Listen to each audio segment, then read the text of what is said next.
What's up, guys, and welcome back to a brand new episode of the NeoVintage podcast. I'm Jabril, and I'm with Steve. Hope everyone's doing well.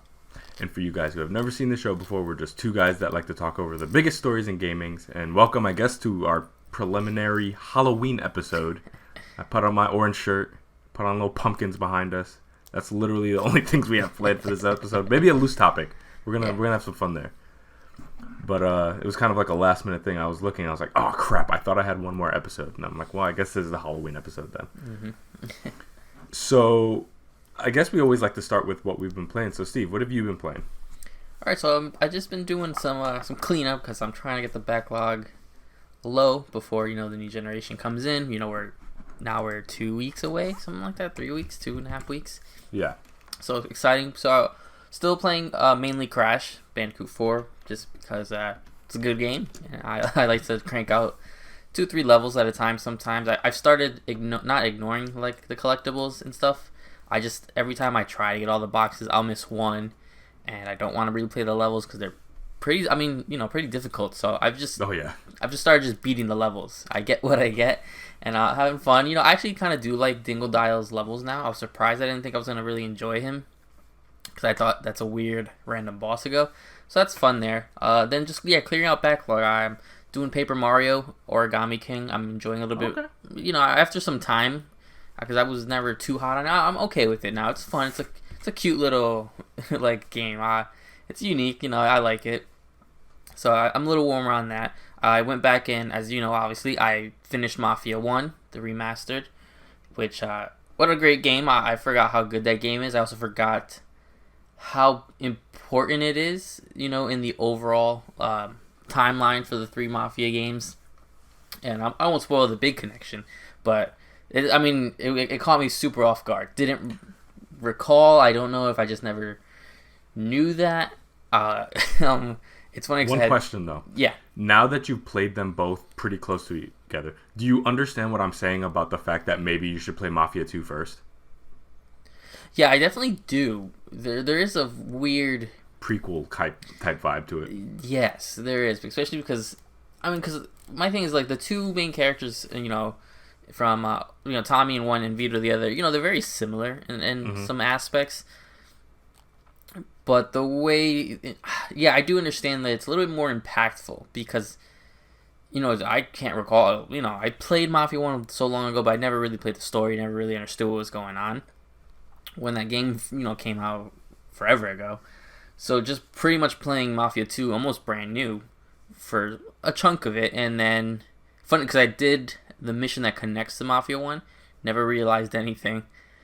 Then when it came out in Mafia, the original one, I was like, I felt even more excited because I did play Mafia 2 so recent compared to Mafia 1. So I do agree that playing Mafia 2, the best way to play it would be Mafia 2, 1, and then 3. Yeah. So fun stuff there. And just, other little games I've been playing, just because it is, Halloween season and stuff like that. I like to replay some of the Resident Evils, some stuff like that. So I've just been playing low-key stuff at the same time as trying to clear out, back catalog. I actually did play Among Us because it lined up. Some people wanted to play, and I was playing last night too. Yeah, that's an interesting game. I was like, all right, I see it. I watched a lot of people play. I watched a lot of guys play. I'm like, I was thinking I would have more fun just watching people play, but then when I got into it, the guys I was playing with, it just ended up that we all ended up yelling at each other, so it gets kind of nuts. So it's people I haven't heard from in a long time, so it's there. So I'm just kind of, I'm almost in a autopilot standby mode, just because I'm just craving this next generation. I'm craving mainly Miles Morales, I'll be honest. If Halo was there, I'd be craving Halo, but I want to be honest, I'm just waiting for PS5 now, and Xbox, so I can play some of these games that I have waiting, kind of just in a better format. Definitely. Yeah. So what have you been up to? What have you been playing? So I've been dabbling with a lot of stuff too, but there's kind of been like 2 major games that I've been playing. And the first one is one that I'm trying not to butcher the name for, but it went onto Game Pass recently, and I saw a lot of people on Twitter talking about it. Iconfell or something like that. Mm-hmm. So it's basically kind of your, not run of the mill, but it's a turn-based RPG game, 8-bit art. It has a little bit of tactical involved with it, where you can do some, character placement and then, cast your moves from there.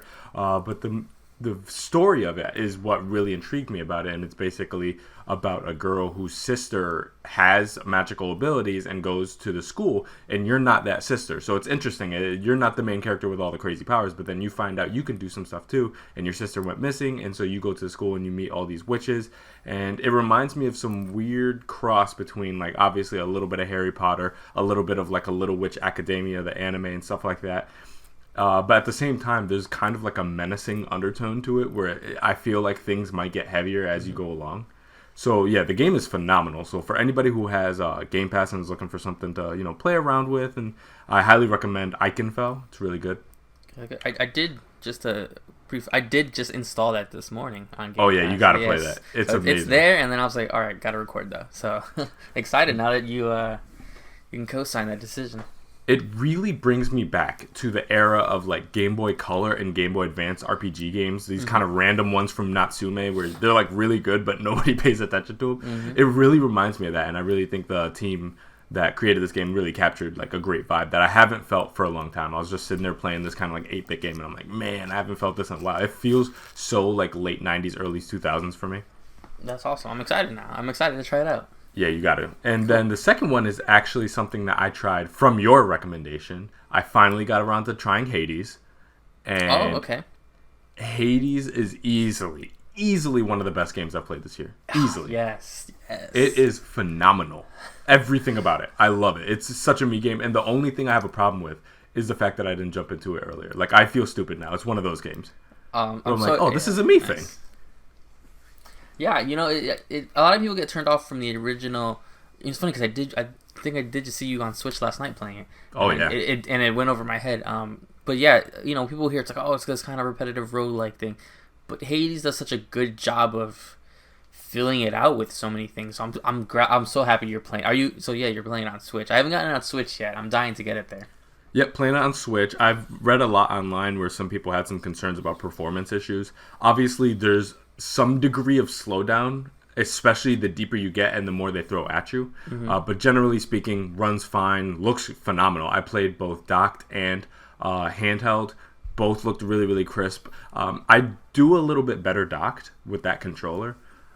Just having a little bit bigger visuals and stuff like that. I get a little less fatigued than I do when I play handheld. But both perform really, really well. I love the characters. The gameplay loop is phenomenal. And again, I'm not really into roguelikes. I've tried multiple ones in the past before, and the random generation, I just can't get into it because I've never loved the gameplay loop in any game of that type enough to justify playing the same kind of loop over and over again with kind of randomly generated levels and different items and stuff like that. But they've done an excellent job of just inserting different characters and different gameplay modifications and different scenarios and actually a story. And that's what's the interesting part of it is they found a way to make random generation and a progressing story coexist like that, which is very, very interesting. And I think what really latched on to me is the fact that there is character progression, and that's the big thing. It's not like a Binding of Isaac where the only thing that's progressing is your own personal skill, really, and then you just hope to get the right items, the right loot, and the right kind of run to be able to get as deep as possible. This one, you actually get to modify your character and get stronger and stronger and set yourself up for success. So getting deeper is something that you're actually working towards. So, yeah, it's just a phenomenal game, and I saw enough people going online, and then I remember you telling me to definitely play it, and I'm like, what am I doing now? And I looked at the price, and I was like, you know what? Screw it. Let me just go for it. So I went for it, and I'm so happy I did because, I mean, that game is phenomenal. So I don't know if I'm going to bang out 100 hours like everybody else. That remains to be seen, but I'm definitely going to jump. Right after this podcast, I'm definitely jumping back into it because I made some decent progress last night. I faced against my first, I don't know if you'd call him a boss, but when they throw an individual at you for you to fight. I encountered them last night. Scraped by, beat them. But I was sweating, I ain't going to lie to you. So, yeah, and I have access to, I think, 4 weapons so far. So I have the introductory sword, I have the shield, I have the bow and arrow, and then I just got the spear. And the spear is the one that I've been using predominantly since then. I did like the bow and arrow surprisingly more than I thought I was going to because I love that spread when you do, not triangle, Is it X on Switch? I don't know. Whatever the top button. Whatever is. the top button is. I forget. Now that I play Xbox a lot more, I cannot remember button layouts for the life of me. I know it's Y on Xbox, so I'm guessing it's X on Switch. But pressing that one, I love the spread of the archery, but I love the range of the spear, and when you can do that kind of like distance range move and then use that timing to get closer to kind of do like a flurry of shots with your regular attack, it's so good. So yeah, I've been playing Hades, love Hades, and highly recommend anybody who hasn't played it to go check it out. It's on Switch, Steam right now, and I don't think it's on PlayStation or Xbox or anything like that. Not yet. I think it's gonna come to it or something like that, but I think they had a deal. So it's been on Steam for a while, early access and stuff. Epic Game Store has it as well, and then Switch has it. Okay, yeah. So I highly recommend if you're looking for something to play, go buy it, and it's definitely worth the money that they're asking. I think it's like a $25 game or something like that. It's definitely worth it. Yeah, it's not. Yeah, there's not too many games where I'm like, yeah, man, you gotta buy this game. I'll tell people to try it. I'm like, no, Hades is something I want people to buy, have it in their pocket, just because every once in a while, because even now, every once in a while, because I actually did a run maybe like 2 weeks ago. We'll do a run or two, on an evening I've got nothing to do. I got an hour for free, and you never know. Sometimes you start off just doing a few floors, and then you're deep in. You get deep in very quickly. And the funny thing is, despite you recommending it to me, and I've seen some visuals of it, I didn't actually know it was like a roguelike. So the first run I was doing, I was really panicking because I'm like, I'm about to die. I'm like, I can't. I was like, I was like, this game might be too hard for me. And then I die, and then I wake up, and I'm like, oh, one of those games. Okay, I feel stupid. Yeah, it's a good twist on it. And like you're saying, I always compare it to like Binding of Isaac, where you lose everything. Everything is lost.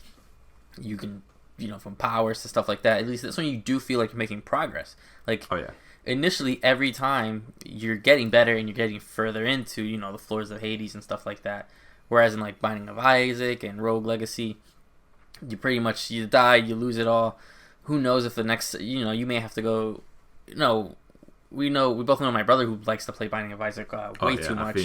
And, immediately, he'll reset constantly to try to get a good basis, to get a good combination. I'm like, I don't want to do that. Hades, you just jump in and you keep rolling. No matter what, you roll with it.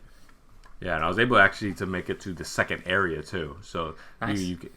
So I mean, I was like, I'm making progress, and we'll see how much it takes to get me back there. But no, I love the game. I'm glad to hear it.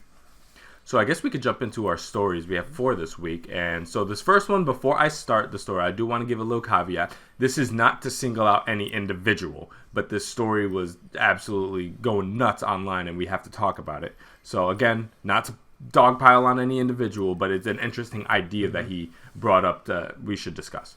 So there was quite the controversy on Twitter this week over a tweet from Alex Hutchinson, the creative director at Stadia Games and Entertainment Montreal Studio, formerly known as Typhoon Studios. Not trying to single him out, but it's big news. The tweet said the following: streamers are worried about getting their content pulled because they used music they didn't pay for, and should be more worried about the fact that they're streaming games they didn't pay for as well. It's all gone as soon as the publishers decide to enforce it, and followed up saying, the real truth is that streamers should be paying the developers and publishers of the game they stream.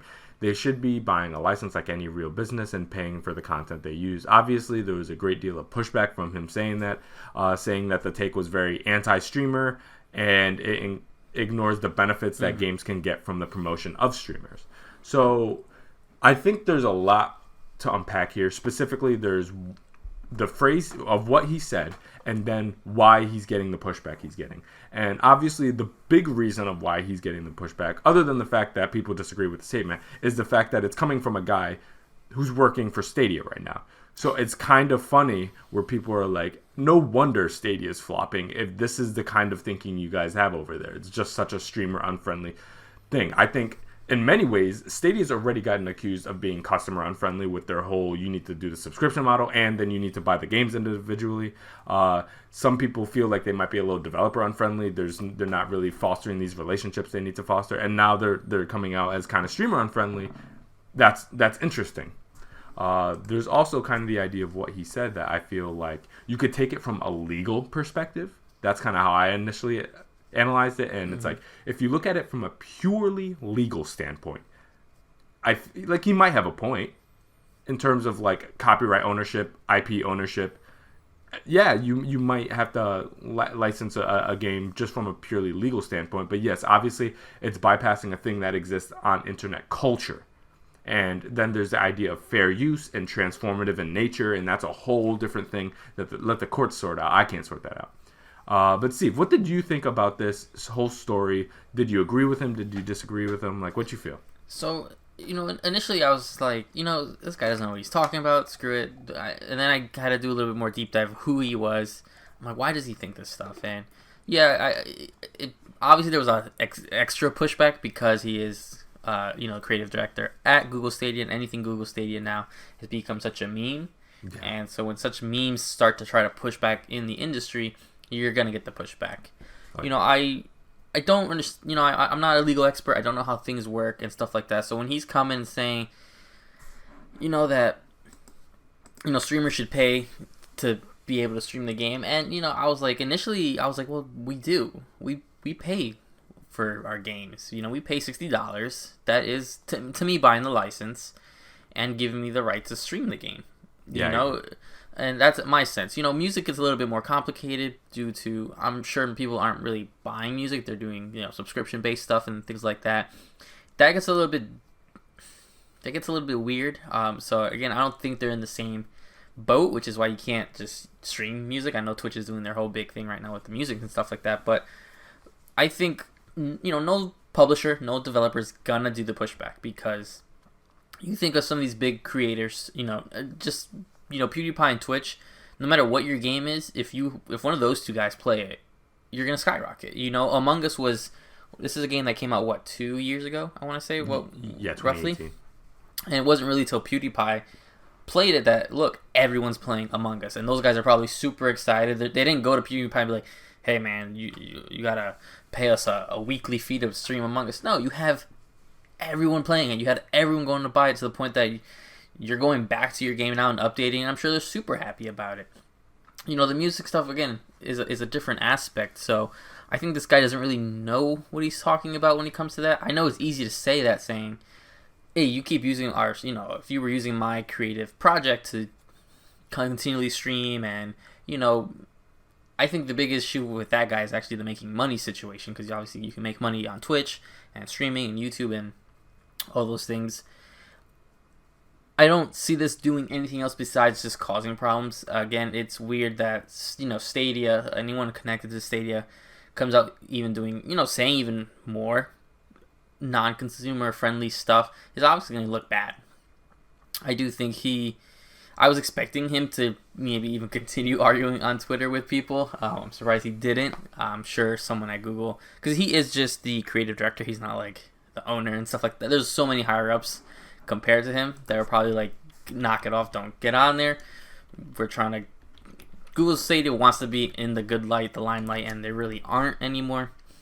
So when you go to that, when you're the company being like, oh, maybe people should pay even more to stream games, when you have the likes of, even Nintendo's been okay with certain streaming, Sony, Microsoft, streaming is literally built into our next gen systems, into this current generation of systems. Streaming is built in. So it's something that people didn't see coming. I could never imagine a world where they're like, oh, here, you just bought this now $70 game, and now you got to pay $5 a month, so you have the license to stream it, and we won't come after you. It's never gonna happen. The exposure, that exposure and free marketing, come on, that's just kind of how business works, Yeah. So that's how I always saw it. I'm like, these companies know that it's free marketing, and Google knows that as well. They did give Google Stadia free to certain YouTubers who, now I guess that the contracts up, have come out and been like, oh no, yeah, it was ad and it was this and stuff like that. That's free marketing, when you just give people your stuff to use, to show off, and to convince, like I said, I wish we had the numbers of how many people bought Among Us after PewDiePie and Ninja and, Moist Critical and all these guys online convince people to buy that game, and without even having to do it, all they had to do was play the game. Yeah. So that's where I kind of stand on it. It's like, I understand the controversy. I think this guy probably just didn't expect the blowback, especially people are very not sensitive now, but very critical of these little things, especially when you're walking around with a Stadia shirt on. Yeah, and I think there's one thing that's worth noting is that Google did respond to this whole controversy, and they said that I did pull it up. The recent tweets by Alex Hutchinson, creative director at the Montreal studio of Stadia Games and Entertainment, do not reflect those of Stadia, YouTube, or Google, said the company in a statement to 95 Google. So it seems like they are separating themselves from the statement, and it's interesting. You could interpret this many different ways, and a lot of people interpreted this as a very anti-streamer kind of sentiment that he was having. And if you look at his kind of follow-ups, and he's saying to people, like, we love streamers. And so it made me kind of take a look at his quote, and it's like, what exactly was he trying to communicate here? And if anything, you could possibly interpret it like he was saying, like, basically it's a delicate balance, because he's like, look at all that's happening with people and the music in their videos, and you guys got to understand that it's already a delicate balance because you're streaming games that you haven't technically paid a license for. So if anything, maybe he was pointing out the very delicate balance that people play between IP ownership and monetizing other people's content, and how that can be a very delicate balance where at any point that publisher or the people that own the IP could pull back from you and take that away from you. And so he didn't follow up anything else with that, so he didn't really offer any solutions. So other than, people should have to pay for it, which is kind of an unrealistic thing to do, because what do you want to, again, $70, $60, and then a weekly fee? Like, how much realistically do you expect from people? But I was reading into that. I'm like, that's possibly what he was trying to communicate, rather than, screw streamers, we want more money out of them, but more so, it's something worth considering, the fact that you guys are monetizing content in the same way a lot of people are monetizing content around music that they didn't own, and that bit them in the butt ultimately. And you guys have to keep that in mind, that this is it's a possibility too with some of this visual based content that you guys are monetizing. So that's another perspective that you could possibly look at this from. Yeah, no, I agree. I do agree with that. I'm glad they cleared that kind of a messy situation up. All right, so let's go to the next story. A little Xbox story, because as you know, we like Xbox now. So Xbox could be offering streaming stick for Game Pass subscribers, which I could not believe I read this exactly, but it's exciting stuff in a certain sense. So speaking to, I don't know how to pronounce this, Strachery? Yeah, I didn't know either. Via The Verge, head of Xbox Phil Spencer said some interesting things about the future of streaming and the Xbox ecosystem. You could imagine us even having, this is a quote, you could imagine us even having something that we just include in the Game Pass subscription that gives you an ability to stream xCloud games to your television and by your control. This could possibly be alluding to the Chromecast or a Steam type of device. When you think of the Google Chromecast or the Amazon Fire Sticks and stuff like that, pretty much, and I'm sure they've already probably tested this. Microsoft's a big company. It isn't too far out to me to think that Xbox, the cloud, xCloud, and all that stuff, Game Pass, could come to smart TVs, smart devices like Chromecast, Fire Stick, and all those other devices.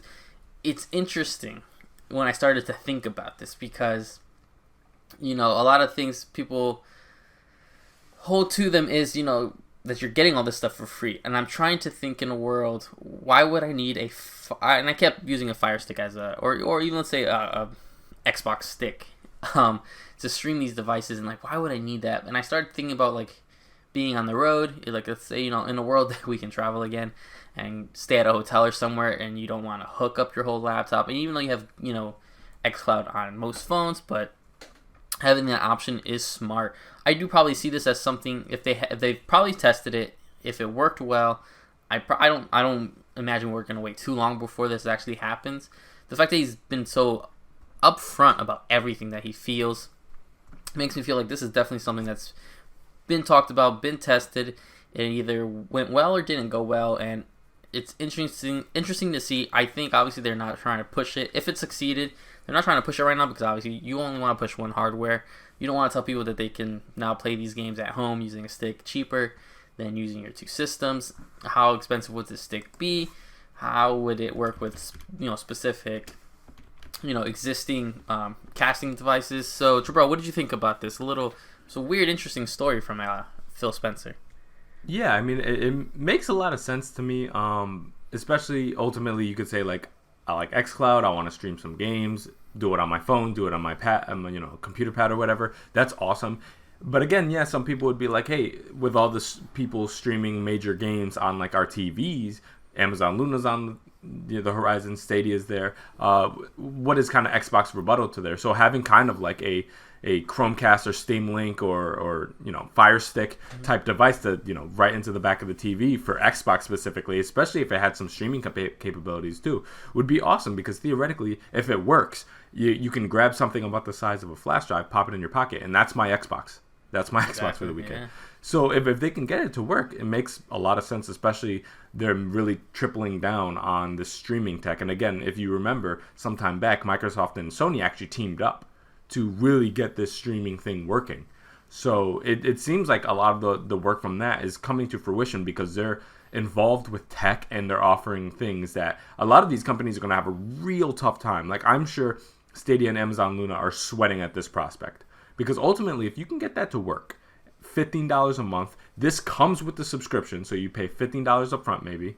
If anything, maybe you get a month for free. They send you this device, you plug it in, you have an Xbox right there, essentially, as long as your Wi-Fi can support that. Again, it's very contingent upon whether your Wi-Fi can support that. But that's an amazing proposition because, again, there's some really solid stuff that they have available on xCloud for you to be able to play. And so, I think this is a phenomenal thing. It makes all the sense in the world. Again, this is something he alluded to. This is not something he said specifically. So we're going to have to ultimately wait to formal announcement to know for sure what they have in mind. But from everything he said, it sounds like that's kind of the way they're looking at things. Yeah, and again, it's exciting stuff because it shows that Microsoft is continuing not to necessarily not play it safe, but they're watching what could have been competitors. On paper, Google Stadia looked good. Not to me, obviously, but to some people it looked good. I actually know how internet works, so a little bit, to the extent that it wasn't going to work well. But Microsoft knows to be like, well, listen, it may not be the future of full gaming, but it's a nice accessory. If you had to pay extra for xCloud, we would be having a different conversation and Game Pass and stuff. The fact that it's all one membership and it's just bonus features like, hey, you can stream to your phone, and let's say 3 years, hey, here's a little Chromecast stick or whatever USB device you just have to plug into your TV, into any TV, and you could continue playing your games there. The fact that it's always bundled in is what makes great sense, which is why in a future that I think that if this happens, it obviously would not come at an extra charge. Maybe you'd have to buy the actual device, but these devices aren't usually that expensive. Like Fire Sticks are like $40. Google Chromecast sometimes go a little bit higher and stuff like that. Yeah, they always go on sale though and stuff like that. I would imagine this one too. Yeah, you have to assume, especially that, and then they may not even have to get to that point where all they have to do is develop an app. I mean, that's what they did for xCloud on Android devices. Is they just developed an app. They're not a small company who can't afford to work with Google and other companies as well. So I don't see that being a huge issue. But it's an interesting perspective to think that could even be just making the pot even sweeter. You know what I mean? It's just that you just keep offering things and being like, listen, we're still testing things out. I looked at it as like they're still trying to give you the best deal, even though they are pretty much the best deal in gaming right now. They want to secure it in any way possible, putting their games on your phone, putting their games on your PC, putting their games on their console, and now being able to put their games even easier on TVs if you were traveling, let's say. Again, at some point we hope the world hopefully rebounds and people are start doing business trips and stuff like that, and world that the game shows, let's say, like in a world where an E3 can come back to in a certain extent, to have this little device to show off would be really exciting. No, absolutely. And I just really appreciate their commitment to the whole streaming game. And to me, the more that you could see them, put more time and resources into developing this real, well thought out streaming ecosystem, it makes a lot more sense why they're, like, for example, haven't dipped their toes too much into VR. Is that this is probably just their thing. Like, while PlayStation does PlayStation VR, they're gonna master the streaming gaming, because we can all agree streaming games is a future. It might not be the only future of gaming, but it certainly is a part of the future of gaming, as is VR and stuff like that. So for them to really get a chokehold on that and really be able to master the tech and maybe be the first ones to possibly make it widely accessible, because that's going to be the one to get it done. It's not the people who can get the lowest latency. That's important. The lowest latency, the highest resolutions via streaming, the biggest library. Those are all very important things. They have to be there. But I think the one who's going to ultimately be able to crack through is the one who can do all those things at the lowest common denominator, the people with the worst internet. I don't know how that's going to exist, but I'll never say never, because tech is ever evolving, and we do things all the time that we never would have imagined us being able to do.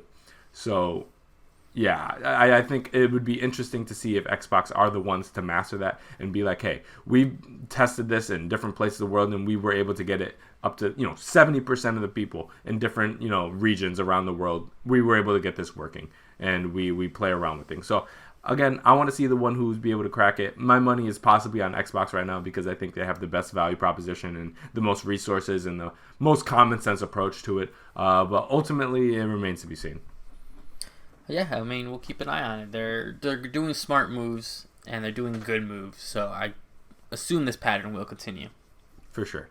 So I guess we can move on to the next story. It's a quick little one here, but I thought it was worth mentioning. Is Among Us has been one of the hottest games this year. We were talking about it earlier, and it seems like it's caught the attention of some malicious hackers. The developers are fighting spammers promoting a mysterious online handle, Eris Loris. And it became bad enough that the Among Us studio, Innersloth, had to perform emergency maintenance. Innersloth released a statement saying, "Hello everyone, we are super duper aware of the current hacking issue and we're looking into it. We will be pushing out an emergency server update, so people who are in the game will get kicked from games. Please play private games or with people that you trust. Bear with us." So, interesting thing.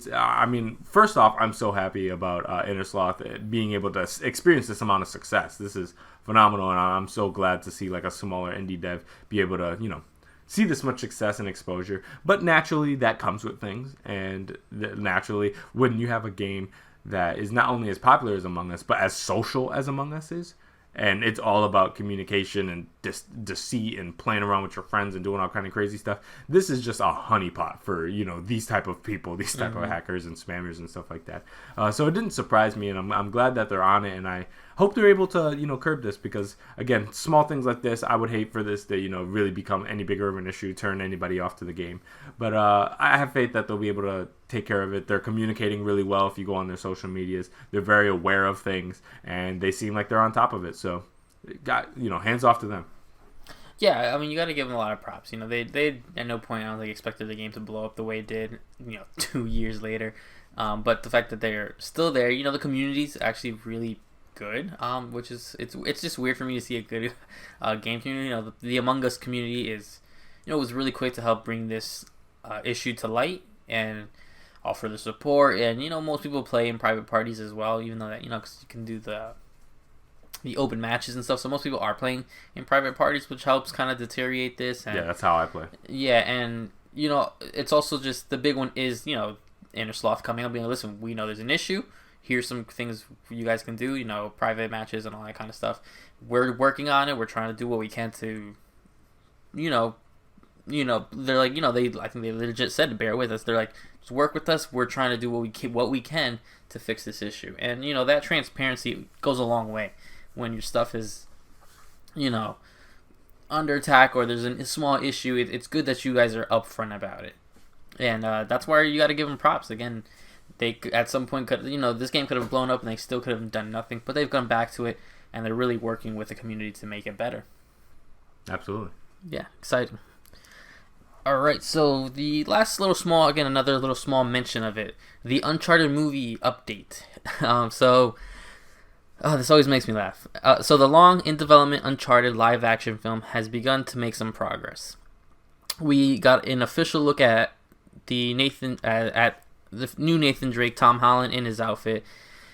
Just quick caveat before we discuss the photo. As a reminder, this film has gone through 7 directors, 5 release dates, and a rotating cast of scripts and castmates. Some of these castmates are still not even confirmed to be appearing. From my issue, everyone keeps saying Mark Wahlberg is Sully, which I'm almost 100% sure he is. I don't think he's ever even officially said it.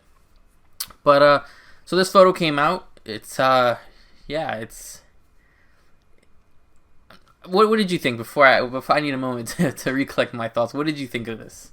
Well, okay. Photo? So anybody who's listened to the show before knows that it's not like it's not a secret or anything like that I hate live action remakes. I hate them, but I always try my best to put my bias aside and go in with an open mind. So I think he looks fine. It's fine, I guess. I mean, like I do kind of feel like I'm living in Twilight Zone where I'm like looking around like, are we pretending like this is gonna be good? Like, we know it's not going to. We know it's going to be terrible. It's been in development hell for, like, how long now? Like, and I, again, love Tom Holland. He's great. But I'm, like, looking at him. I'm like, who asked for this? A young Nathan Drake? Like, there's just... Again, obviously, we all had in mind, like, hey, if you're going to do this, it's got to be Nathan Fillion. Got to be him. But I guess they're, like, he's too old. I'm assuming they're going to try to franchise this. So it's like, all right, so you got to cast a little younger. Who's the young, hot, Hollywood star right now? It's Tom Holland. He's Spider-Man. Everybody loves him. He's young, small dude. I don't know. But there's nothing about this movie that inspires any kind of hope. I guess he looks okay. Nice little cosplay outfit.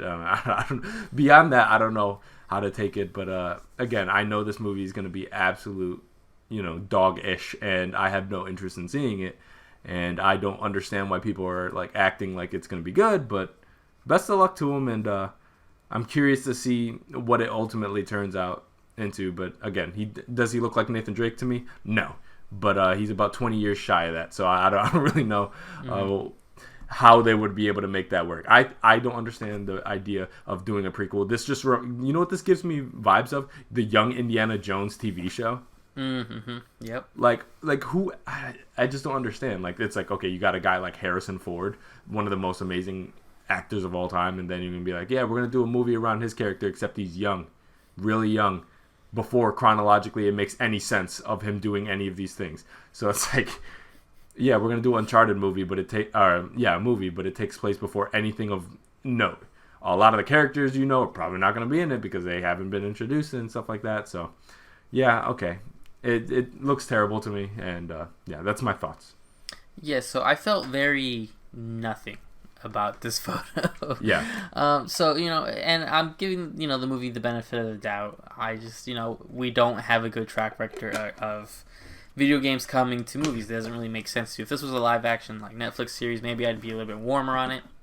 But this looked like just a photo of Tom Holland. And that's part of the issue with Uncharted, where Nathan Drake doesn't have he's not in a suit of armor. He doesn't have, like, a talking pet and where it's identified. He is very much, in a sense, an everyman.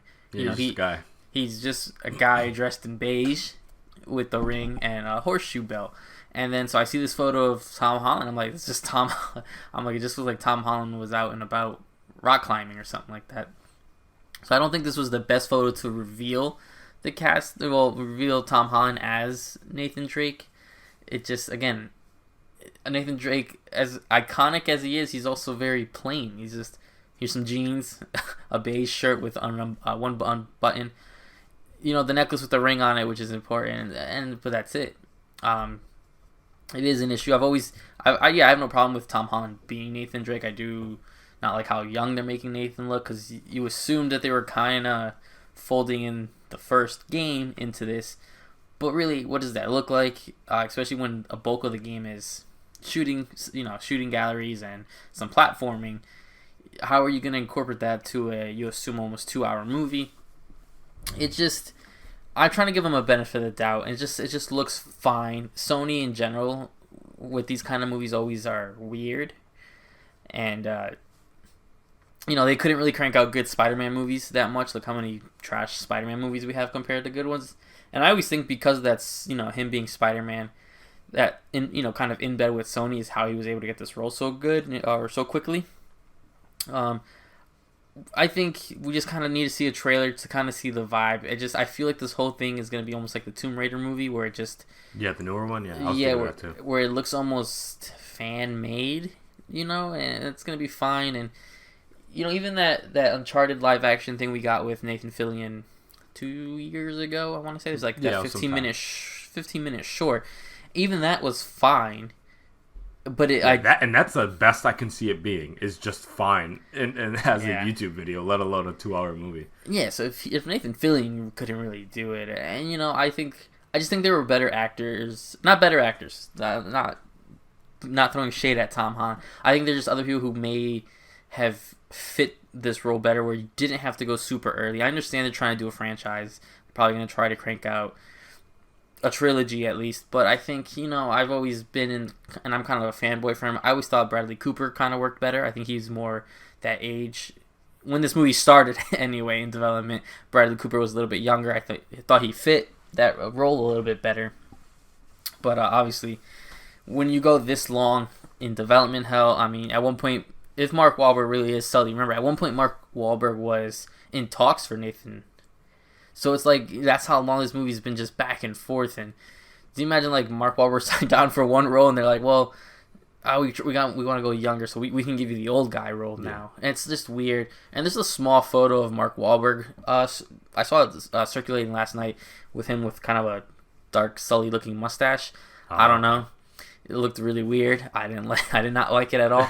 But until we see a trailer and like a real concept, I just don't see. I also think this will be the only Uncharted movie. Tom Holland is getting busy. Somehow because the rumors were he was filming already scenes in Spider-Man, and somehow you're filming 2 movies at once. I just don't get it. I don't get what's going on with Tom Holland. He's busy. He's everywhere. So I just don't think he'll be able to dedicate himself to this role specifically.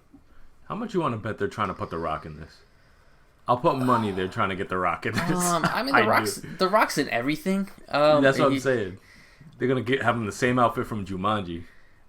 I mean, The Rock. Yeah, The Rock pretty much is dressed like Nathan Drake in those Jumanji movies. So they try to get him into everything. The moment I saw this, I was like, yo, and somewhere in this film is The Rock. Probably he does show up when even if he isn't needed. It's just weird stuff. I don't know. This whole movie is just weird. It's a weird thing when you're just. I don't know.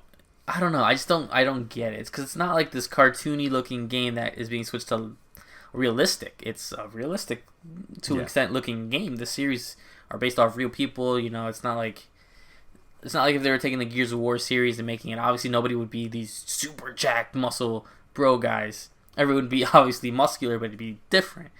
In this movie, you're taking normal, real-looking people who were slightly designed off their, voice actors and stuff, and you're giving them a completely different face. It's like that whole Spider-Man PS4 update thing where it's like, you can't just paste it over his face, and it's just weird. Yeah, it's like one of those things that's just like, I've always asked this question for multiple things. It's like, why can't we just let media be what it is? Mm-hmm. Like, why do we need to have a game that has to be turned into a movie? Why do we need an amazing anime that needs to be friggin' Scarlett Johansson? Like, well, why? If you know for an absolute fact that the way you're going to adapt it is not going to be better than the way it originally was, then why bother? And that's my main question. It's just like, is there a universe where this Uncharted movie is better than the games? Absolutely not. No. So what's the point? It's the same thing as like Ghost in the Shell. It's the same thing they're trying to do with Akira. It's like, for what? Because it's not going to be as good as the original. If the source material is just fine, leave it alone. And there's small exception to this. I won't lie. Like, obviously Castlevania is the best example of how an adaptation could build upon it and if anything bring upon a resurgence of it. So if you're going to adapt certain things, there's ways to do it. Like, for example, the fact that DMC is going straight the anime route, I think is phenomenal. That's great. Mm-hmm. But like, just think of how much of a disaster it would be if they tried to make a DMC live action. Like, how bad that would be. I mean, that was a thing long ago. Yeah, they're about 15 years too late, though. They got that off in 2002. Maybe they can make it work. But, I mean... That'd be Blade. It is issues. Look at the Monster Hunter movie. Yikes! Oh my god! Have you seen the trailer? Don't get me started. You're gonna get me upset. A whole screen of beige. That I have a lot of issues. Looks and it's awful. I just don't know why Capcom keeps cranking these out. They first crank out 5, 6 of those movies, and then they used her Mila Jovovich again. It's like, who is for this a Capcom title? I'm like, and I watched it. I had to watch the trailer, and I was just like, oh, yeah, it's pretty much what I expected. With the weird, I don't know. It didn't look like Monster Hunter.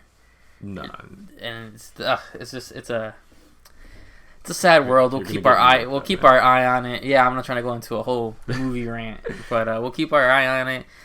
I'm sure the movie will be fine, and that's it. It's not going to set the world on fire. We're not going to get attached to Tom Holland as Nathan Drake, because for us to get attached to Nathan Drake, we had to play 15 hours. And this is just off the first game.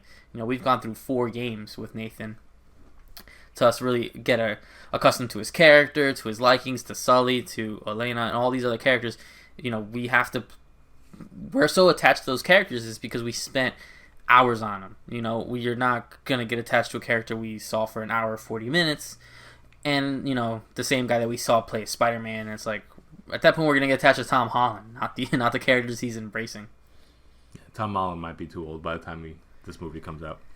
So I guess we can move on to the loose topic, which, fitting of the theme of this episode, Halloween, yep. We're going to talk about our spooky game recommendations for this Halloween. So we're about a week out from Halloween.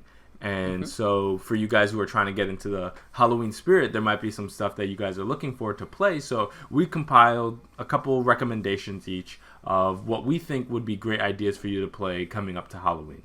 So Steve, what were some of your recommendations? All right, so let me just switch to my list here. So I kind of split it up to playing with another person, your girlfriend, boyfriend, brother, sister, whoever you live with, your roommate. Obviously, with Halloween being pretty much canceled this year for most places, no trick or treating and stuff like that, and at least we'd hope so. At least where we are, it's canceled. Yeah. So I thought for games that people could enjoy together, and so I just had to go into it. There are those more easier kind of playing games, like the Walking Dead, Telltale games are okay to play together with people. I think, obviously, if you're going to play that style of game, you would have to play, why am I spacing out on what the heck it's called? Until Dawn? Thank you. Until Dawn. I was going to say Man of Medan, and I knew it wasn't Man of Medan.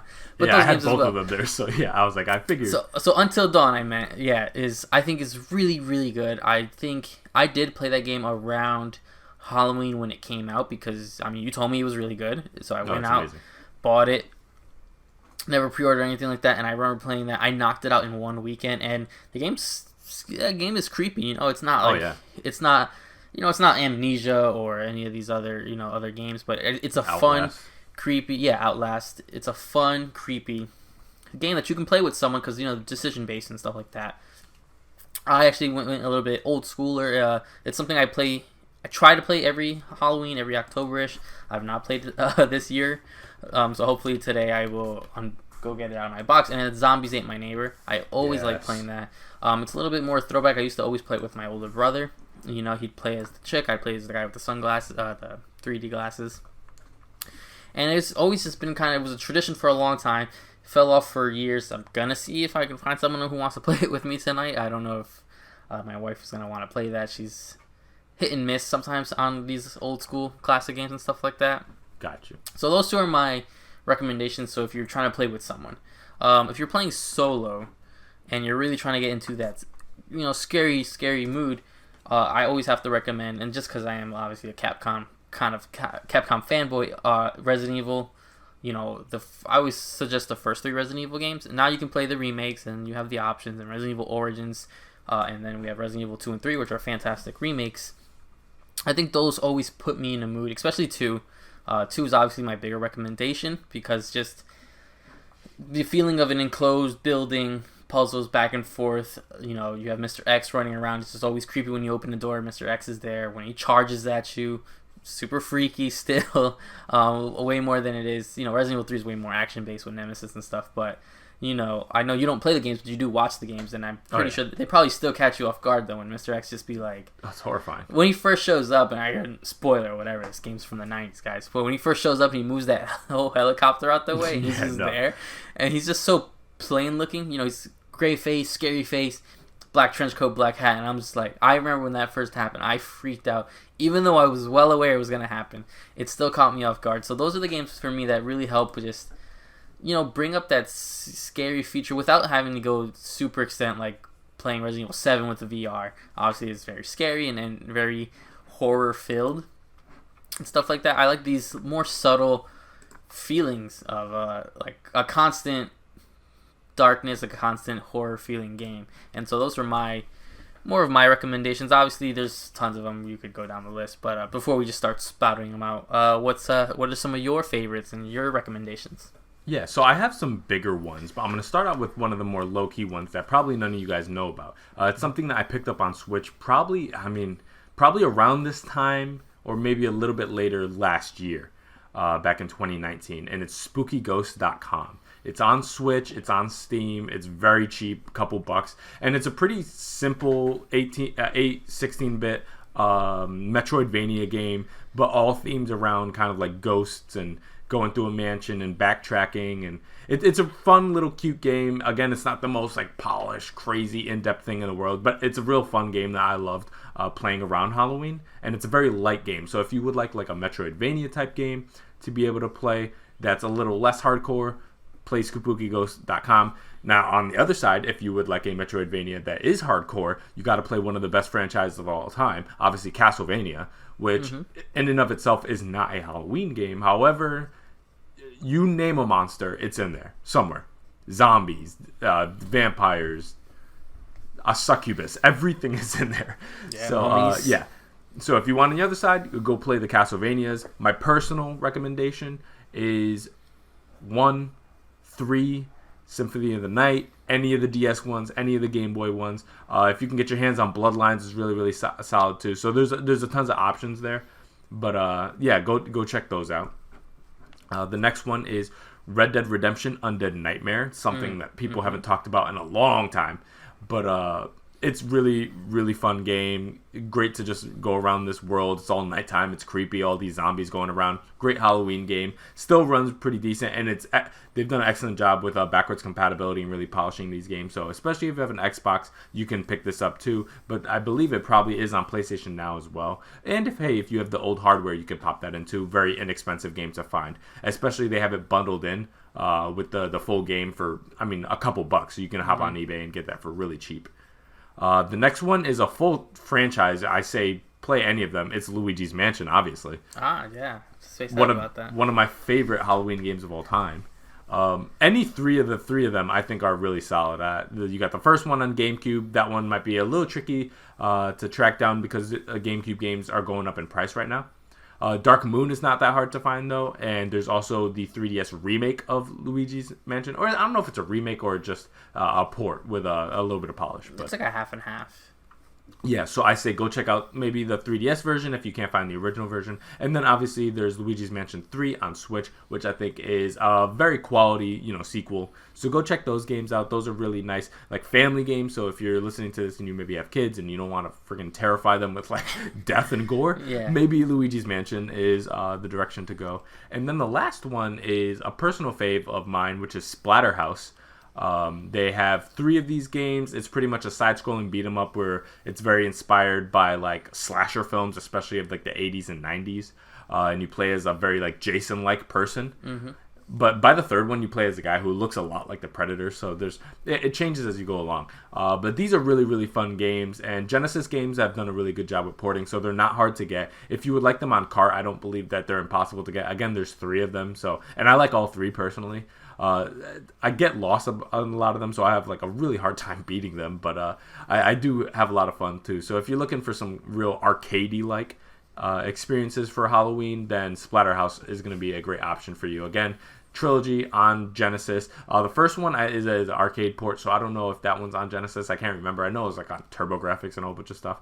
So yeah, Splatterhouse. Go check those out. Yeah, also for Splatterhouse, there was a reboot years ago on PS3 2010 360. or something like that. Yeah, and I think once you beat the game on that mode, you unlock the original 3. So that's true. That's there too, which I thought I owned that game, but I guess I don't. Yeah, I've never played the remake. Yeah, it's fun. It's way different, obviously, than what the classic ones are and stuff like that. But yeah, I do suggest the Splatterhouse games. Those are really fun. Yeah, they're campy and they're crazy, and it's just they're nuts. Yeah, and they're not impossible either. Whereas you think of like the Friday the 13th NES game, that's forget about it. Impossible and stuff like that. So those are some fun ones. Other ones I just kind of want to throw out there, out into the world. And it's more family friendly, and it's like it came out a long time ago. I didn't play the sequel, but Costume Quest. Oh yeah, and okay. I'm assuming you'd have to play it on Xbox One backwards compatibility. And I want to say this was a Double Fine game. I could be completely wrong, but let me double check that. But it's a nice little, it's a legit Halloween RPG game. So I always really enjoyed it. I never got to finish it because this was a time where I had to borrow a 360 from my brother at the time to play it, and I thought it was really cool. Just want to check one quick second. So yeah, this was Double Fine. It looks like a Double Fine game. I never played the sequel. There is 2 of them. It is, these kids dressed as Halloween dressed up for Halloween, and they're just trying to go trick or treating, and things get a little array. The combat's simple, but it is a fun little legit Halloween game to play. Don't know what the sequel really goes for. I never dabbled into it, but I've always liked that little series when people ask me like, what to play during Halloween time. I'm like, well, here's a legit Halloween game if you're not trying to freak out. Yeah, some people really can't play horror games at all. People just can't play Five Nights at Freddy's and stuff like that, which are always great horror thrivers and stuff like that. But there's some of the small, low key ones, like I mentioned again, Zombie Ate My Neighbor is not like a terrifying game, but it's a good game. Yeah, so there's a nice little mix of games for you guys. So depending on if you're looking for crazy games, obviously survival horror, there's so much out there. So if you're not worried about content stuff, then obviously you feel free to go into the Outlasts and the Amnesias and the Alien Isolation. There's tons of those. Dead Space. If you're just looking for horror, there's tons of options. But yeah, we give you guys a nice little list of just different campy and fun and arcadey and multiplayer games that you can have fun with leading up to Halloween. Yeah, it's a spooky time. It's safer to stay indoors anyway. If again, wherever you guys live, whoever's listening, if you can go trick or treating, I still would not do it. Be safe. Be safe out there. Stay home and play video. Just stay home and play video games instead, guys. Just stay home. Yeah, it ain't that great out there. But there's our loose topic, and just one big thing is. The spookiest thing of all, if you really think about it, is the fact that next month, in November, the Atari VCS is coming out, and some people actually spent their hard-earned money on that, and that's the spookiest thing that keeps me up at night. But I'm Jabril, and I am with Steve. Hope you guys enjoyed. Until next time, we'll see you guys. Take care.